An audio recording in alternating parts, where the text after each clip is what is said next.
Hey guys, it's Dayton. Today I wanted to talk about Wi-Fi. And now, I'm sure that most of you do have a Wi-Fi connection considering you're watching this video on YouTube right now. So that's a good thing. And you're actually relatively lucky, and we're going to get into why.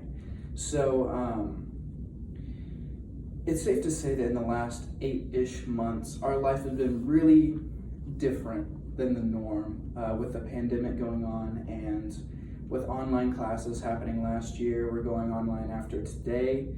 And then we're kind of uncertain about what's happening next semester. I think it will be in person, but once again, I don't hold any power at SBU, so I'm not exactly sure what the decision's going to be. So, why I want to talk about this is it's something that I picked up on in the news recently, and I want to talk about it just because it affects me a lot. It affects all of us every day, whether we believe it or not. And it affects us because we need an internet connection to succeed, whether it's at work, at school, at home. Anything that we do kind of requires an internet connection these days. Whether you're gaming or you're at home, just relaxing, watching Netflix, still need a connection to do that. Or you're at work, working with your database and everything like that, you need a connection to do that.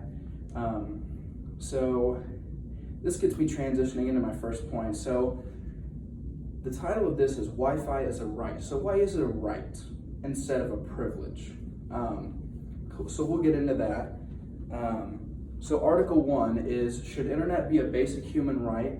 From sciencealert.com. And it says that 7.7 billion people cannot access the web, whether that be in rural America or that be third world countries who have maybe not even access to food or water sustainably. So, and then it also argues in the article that if it isn't affordable for the people in the community, then it should be free, provided by their government or state, just depending on where the location is, which I'm kind of with that because a couple reasons is, one, back to the pandemic thing. I don't think any of us would have passed our classes if we didn't have a sustainable internet connection. These past couple months, since March at least,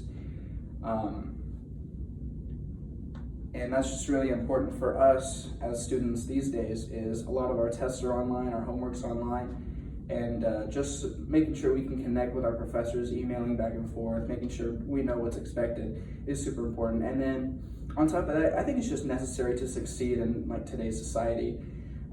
Without it, people are uninformed, and if you think about people who don't have access to internet, they most likely don't have access to cable or something like that.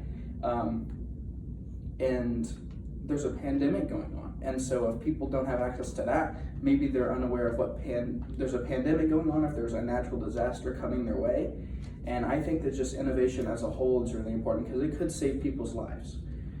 And so this kind of transitions me into my second point about what role the internet plays in our lives. So my second article is from consumeraffairs.com, and their main idea was how a lack of connection affects how consumers connect with the world. And then, like I mentioned previously, rural areas of the United States remain unconnected as well.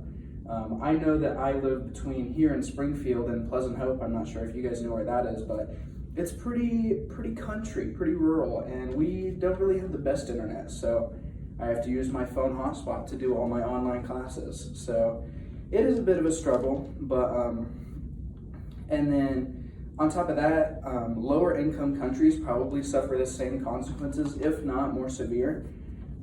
Because like I said, they could be uninformed and just less fortunate, lower income. And then transitioning here, I believe that it'll be incorporated into everyone's life. I'm not sure how, I'm not sure when, and I'm not sure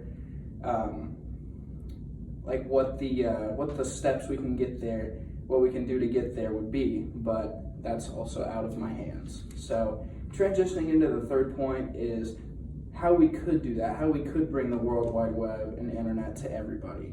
So step one is overcoming the odds. So an article from The Atlantic, which is my last source, is It says that 34 million Americans do not have access to a broadband internet connection, which I thought was pretty significant considering, we have a lot of technology. We're like the leader in technology distribution in the world and the global market, which I thought was interesting because our country is so contrasts a lot in that way. Secondly is the cost of it. Fiber optic lines that they've been putting in, especially in Springfield, can cost up to $40,000 a mile to put in, which is a really significant cost. And then one solution I read about, it's called Project Loon, and what it is it looks like, it sounds silly, but it's just big balloons, kind of, and they're actually satellites, and they're internet balloons, but they're up, they connect to the space station, they're satellites, and they can provide, for each one that you send up, can provide an internet connection to 2,000 square miles of the earth below it. It's kind of like satellite TV, pretty much the same idea, but just a wide range of capabilities there. So that's a possible solution we could go with, but in conclusion, I just want to say that there's a lot of roadblocks to getting a connection to everybody. It is important, though, with how much our life changes, along with the pandemic. And I wanted to end kind of with a quote from the last article. It's, internet and Wi-Fi is more than technology. It is a connection to others and the outside world. We think it should be available to every person on the earth, and I think that a connection to other people is very vital to our everyday success. I think that making friends and communicating, just work with your coworkers or maybe your employees, whatever your stance may be. I think a connection to the outside world and to other people is always a great thing.